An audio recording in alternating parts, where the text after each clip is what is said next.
गंदगी छाई हुई है। हाँ, ऐसा हो जाता है। तो हम पहली बात तो ये कहते हैं कि बन गया है। उसके बाद उसी दिन धाम आके वैष्णव दर्शन करने लगे तो दोष दर्शन हो गया महाराज जी। महाराज जी, धाम नाम की आसक्ति रुक गई है, विचार भय और गंदगी छाई हुई है। हाँ, ऐसा हो जाता है। तो हम पहली बात तो ये कहते हैं कि सही माने में जब हम किसी को दोषी देखते हैं ना, तो वो दोषी होता नहीं है, दोष हमारे नेत्रों में होते हैं।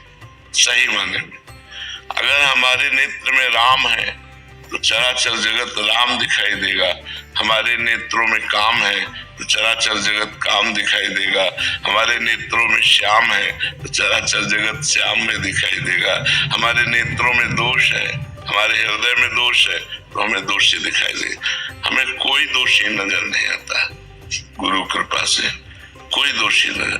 अगर कहीं कुछ दोष की लीला होती है तो नजर आता है 3 गुणों का खेल है, सतोगुण रजोगुण तमोगुण, माया का खेल हो रहा है। हम वैष्णवों में दोष क्यों देखें? देखो, एक बात समझनी होगी, एक है साधक और एक है सिद्ध। सिद्ध तो निर्दोष होता है और साधक में कुछ दोष होते हैं जिनको वो त्यागने का प्रयास कर रहा है। चूक हो सकती है उससे, वो त्यागने का धीरे धीरे प्रयास करके सिद्धावस्था की तरफ चल रहा है। तो यदि साधकों में दोष दिखाई भी दे, माना कि दोष है, तो वहां प्रणाम करना चाहिए कि बहुत बहादुर हो, भगवान के मार्ग में चल रहे हो, भगवान कृपा करेंगे, तुम में ये जो दोष है ये भी दूर कर देंगे, क्योंकि तुम बहुत बड़े का आश्रय लिए हो, बहुत बड़े करुणा निधान भगवान का आश्रय लिए हो। हमें उसकी निंदा नहीं करनी चाहिए, हमें उस पर घृणा बुद्धि नहीं करनी चाहिए। हो सकता है आज कमी है और कल ये ठीक हो जाए, कल बहुत अच्छा महात्मा बन जाए। तो पहली बात तो हमें वैष्णव में दोष दर्शन करना नहीं चाहिए, और दूसरी बात अगर हो जाए तो तत्काल प्रणाम करके और भगवान से क्षमा मांगनी चाहिए, क्योंकि भगवान ही सब वैष्णव के स्वामी है। तो उनसे क्षमा मांगोगे तो हृदय शांत हो जाएगा। वाणी से तो कहना ही अगर कह दिया तो वज्र का पाप हो गया, तो कहना ही अगर कह दिया तो वज्र का पाप हो गया। कि ये सुकृत बहु जन्म के क्षण में डारे खोए, इससे बड़ा अपराध कोई नहीं है। यदि आप किसी भक्त की निंदा करने लगे तो एक क्षण में बहुत जन्मों के किए हुए पुण्य क्षण में नष्ट हो जाएंगे। तभी फिर वो मन विचलित हो जाता है, गंदी बातें, गंदा चिंतन सभी आ जाता है। तो हमें लगता है कि चाहिए कि आप गलती मानिए, जिन वैष्णव के प्रति दोष बुद्धि उनका ध्यान कीजिए, उनके चरणों में वंदना कीजिए, और आगे से कान पकड़ करके कि कभी मैं किसी वैष्णव का दोष दर्शन नहीं करेंगे, किसी वैष्णव की निंदा नहीं करेंगे, ऐसे भाव से चलो तो भजन बन जाएगा। भजन करने वालों के लिए तो आज्ञा दी गई है, तृणादपि सुनीचेन, अपने को तृण से नीच समझना। तो आपने अपने में गुणाभिमान किया तभी दोष दर्शन हुए। को तृण से नीच समझना, तो आपने अपने में गुणाभिमान किया तभी दोष दर्शन हुए। क्या गुण है आप में? दूसरों में दोष देख रहे हैं, बुरा जो देखन में चला बुरा न मिलिया कोई, जो दिल खोजो आपनो सो हमसे बुरा न। तो हमारे अंदर बुराइयां भरी, हमको अपनी बुराइयां निकालनी। तेरे भावे जो करे भलो बुरो संसार, नारायण तू बैठ के अपनो भवन बुहाल। अपने हृदय को पवित्र करो तो भगवान का भजन बन जाएगा, नहीं तो खुद आप अनुभव कर रही हो कि धाम भजन इन सब से आपकी दूरी बन रही। दूरी क्या, कुछ दिन बाद मन ही नहीं लगेगा, बिल्कुल नहीं लगेगा। अपराध बन जाए तो बिल्कुल भजन छूट जाएगा, बड़े बड़े सिद्धों का छूट जाता है, आप तो साधारण है। वैष्णव अपराध बन जाए तो सिद्धों के भी भजन में बाधा पड़ जाए, साधकों की तो बात क्या। इसलिए कोई वैष्णव निंदा करता हो तो कान में अंगुली डालो, राधा राधा, तुरंत हट जाओ वहां से।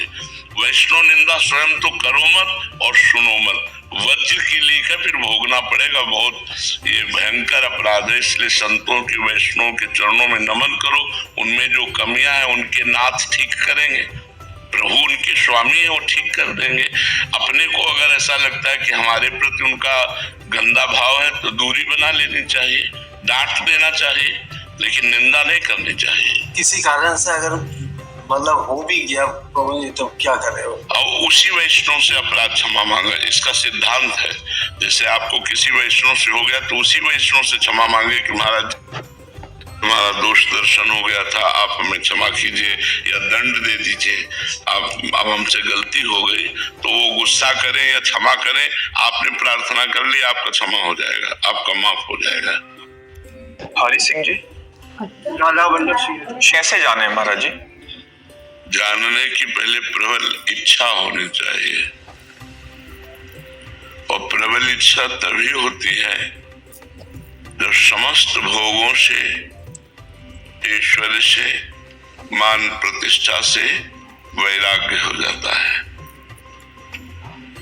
भोगेश्वर प्रसक्तानाम तया बृहत् चेतसाम व्यवसायत्मिका बुद्धि समाधो न विधीयते। जिसकी बुद्धि भोगों में लगी हुई है, ऐश्वर्य में लगी हुई है, जिसका चित्त भोगों ने अपहरण कर लिया है, वो कभी ऐसा निश्चय ही नहीं कर पाता कि मुझे भगवत प्राप्ति करनी है। भगवान क्या है, मैं क्या हूं, कौन हूं, ऐसा उसके अंदर जिज्ञासा ही नहीं होती है।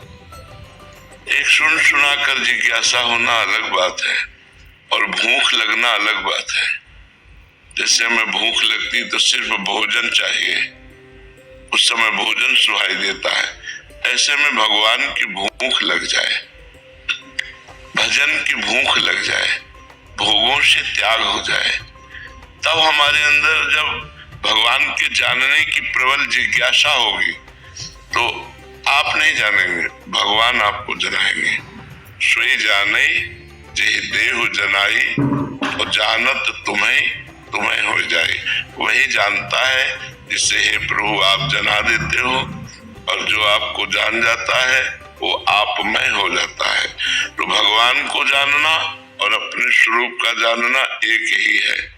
मम दर्शन फल परम अनुपा, जीव पाओ निज सहज स्वरूपा। जे ही जीव मेरा दर्शन पाता है उसे अपने स्वरूप का बोध हो जाता है।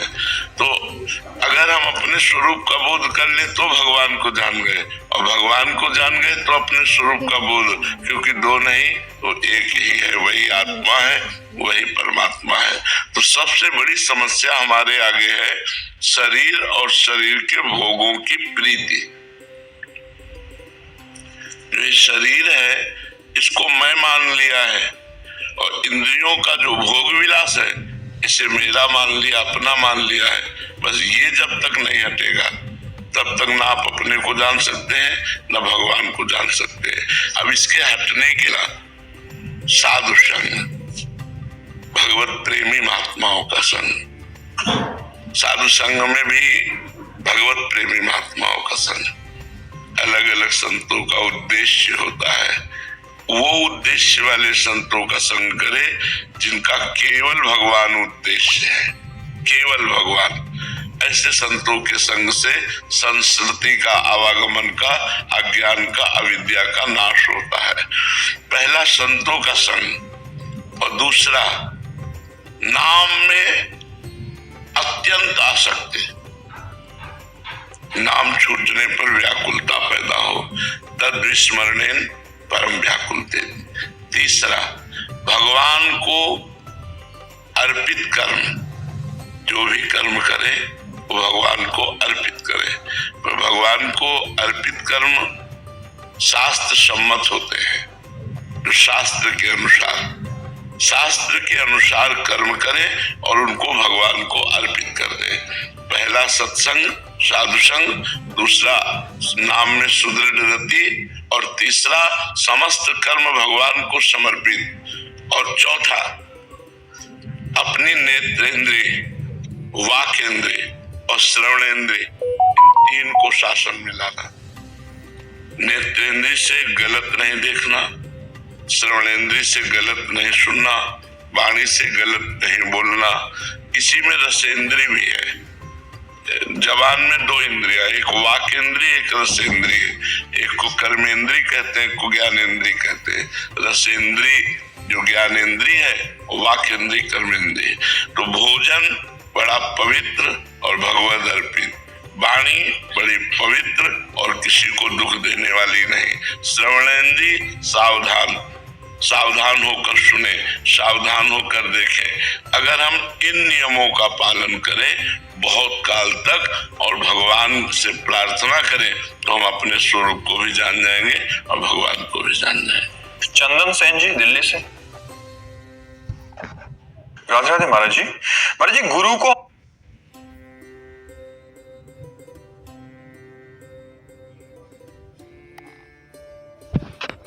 में हम चले हैं, तो ऐसे में गुरु और इष्ट देवता में कौन बड़ा है महाराज जी हमारे लिए? देखो, सबसे पहली बात तो ये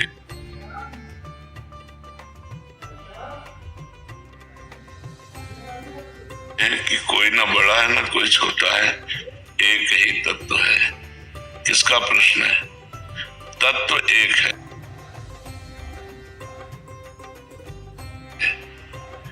अब हम परमात्मा और गुरु की महिमा पर विचार करते हैं।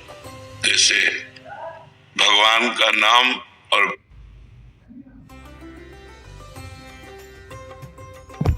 बड़ा है, तो हम महिमा पर विचार करेंगे ना, तभी तो पता चलेगा। तो महिमा में पता चला कि भगवान जब अवतार लेते हैं तब लोगों का कल्याण करते हैं, लेकिन नाम जप कर घोर पापी अभी भी कल्याण को प्राप्त हो रहे हैं। घोर पाप करने वाला भी यदि भगवान का नाम जप करने लगे तो परम पद का अधिकारी हो जाता है। तो भगवान कभी युग में अवतार लेते हैं, तब आकर जन कल्याण करते हैं, लेकिन नाम तो आज भी जन कल्याण कर रहा है।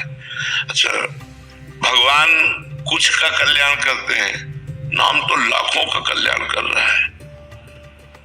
जब हम महिमा देखते हैं तो भगवान से बढ़कर भगवान का नाम है। ब्रह्म राम ते नाम बड़ वरदायक वरदान। ब्रह्म राम से भी बढ़ करके राम का नाम, राम ते अधिक राम कर नाम, राम न सके नाम गुण गाई। इतनी महिमा।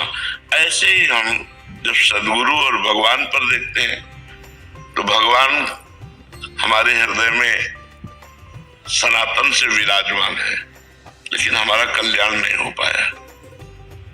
बात मानते हो नहीं? भगवान सनातन से हमारे हृदय में विराजमान है, पुरातन से विराजमान है। चाहे हम जिस योनि में गए हों, भगवान सबके हृदय में रहते हैं। तो भगवान के हृदय में रहते हुए भी हमारा कल्याण नहीं हो पाया।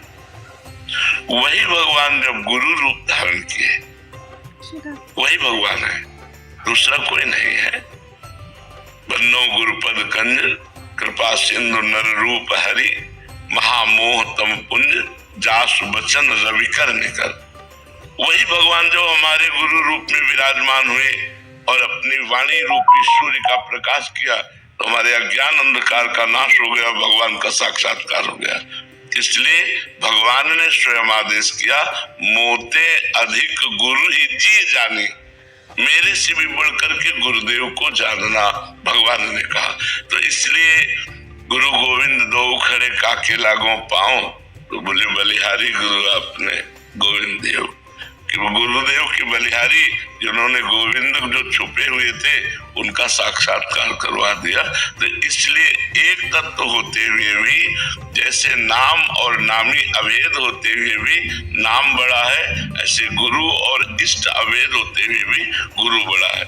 इष्ट और गुरु खड़े हो तो सबसे पहले गुरु की दंडवत होगी, फिर इष्ट की दंडवत होगी। हो तो सबसे पहले गुरु की दंडवत होगी, फिर इष्ट की दंडवत होगी। जोगेंद्र जी, शेरवंश महाराज जी। गुरुदेव, भगवान की माया संपूर्ण संसार में व्याप्त है। आप श्री वचनों के अनुसार ये माया भगवत मार्ग में चलने वाले उपासकों पर अपना विशेष प्रभाव दिखाती है महाराज जी। तो महाराज जी, उपासकों पर पड़ने वाला ये विशेष प्रभाव क्या उपासकों द्वारा किए गए भजन से शुद्ध चित्त द्वारा अनुभव किया गया माया का प्रभाव है या कुछ और? क्या जानना चाहते हैं? भगवान, मैं ये जानना चाहता हूँ कि ये माया जो उपासकों द्वारा किए गए भजन से जो चित्त शुद्ध होता है, तो ये अनुभव में आती है या कोई कह रहे हैं कि जैसे उपासकों का हृदय शुद्ध हो जाता तो उनको विशेष अनुभव में आता है। हाँ, विशेष, जैसे जैसे पीठ में तिनका गिरे तो समझ में नहीं आता, लेकिन आंख में गिरे छोटा सा तो बहुत बड़ा समझ में आएगा ना। ऐसे ही जो माया में गिरे पड़े हुए हैं उनका हृदय पीठ जैसा है और साधकों का हृदय आंख जैसा है। छोटा सा भी, जरा सा भी स्फुरना हुई तो देखो सूरदास जी कहते हैं, मौसम कौन कुटिल खल कामी। कितने बड़े संत है, इतने महान है, और कह रहे मेरे समान तो संसार में कोई कुटिल खल कामी है ही नहीं। आंख जैसी हृदय की स्थिति, आंख में जरा सा किनका पड़ा बहुत भारी दर्द होगा, पीठ में एक इतना बड़ा किनका पड़ जाए तिनका तो कोई फर्क नहीं पड़ता है। बोले मौसम कौन कुटिल खल कामी, मेरे समान कुटिल खल कामी कौन है? तुलसीदास जी कह रहे, जो मैं अपने अवगुण कहूं बाढ़े कथा पार नहीं लाऊं। जो मैं अपने दोषों का वर्णन करूं तो कथा बढ़ जाएगी। दोषों का इतना भंडार भरा है कि भगवान की कथा रुक जाएगी, हमारे दोषों की कथा चल पड़ेगी। तो जो महान हृदय होता है, जो साधक होता है, जो संत होते हैं, जरा सा भी दोष उनको पहाड़ जैसा लगता है, और जो माया में फंसे हुए लोग हैं पहाड़ जैसा दोष उनको लगता ही नहीं कि दोष है। इसलिए विचार करके कहा गया था कि संत और साधकों के हृदय में माया का विशेष प्रभाव पड़ता है, क्योंकि वो अत्यंत कोमल और ज्ञान युक्त होते हैं। तो थोड़े भी दोष को बड़ा करके मानते हैं, महान हाहाकार मच जाता है अगर थोड़ा भी दोष आता है। और ज्ञानी का हृदय दोष युक्त तो है ही, उसको तो जरा सा गुण हुआ तो अभिमान से भूल जाता है, वो दोष युक्त हृदय होता है। तो बात समझ में आ रही? मोहित कुमार जी, राधे राधे महाराज जी। महाराज जी, तन्मय स्थिति कैसे हासिल की जाए? एक बार मैसेज में सभी बोल दीजिए। जब हम बार बार अभ्यास करते हैं भगवान के नाम का, मंत्र का, तो हमारे अंदर नाम और मंत्र के प्रभाव से रूप प्रकाशित होता है। रूप में